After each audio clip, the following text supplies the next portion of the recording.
Finik Oluoch, KTN.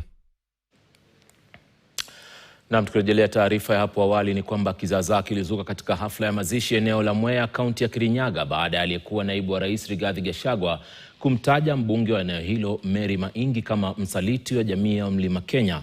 Gachagua alikuwa akihutubia waombolezaji kupitia njia ya simu, mawasiliano yakifanikishwa na wawakilishi wadi Wangeshi Warui na Peter Karinga. Gachagua alimkashifu mbunge huyo kushirikiana na serikali kwa kile ambacho amekitaja kama kuwakandamiza wakazi wa eneo hilo ambao ni wakulima wa mpunga kwa kuagiza mchele kutoka nchi ya nje. Matamshi ya Gachagua alimkera mno mbunge huyo ambaye aliwakabili wawakilishi wadi hao huku akimkaripia Gachagua hadharani.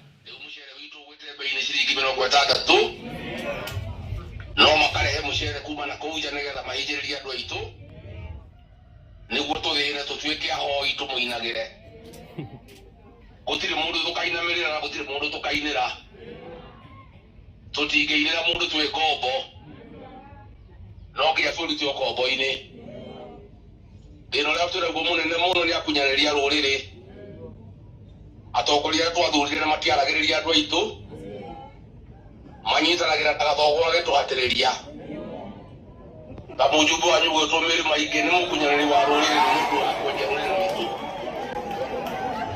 na ni ro maikaraga na ruto ge tuhatiriria. Shame on you. Shame on you.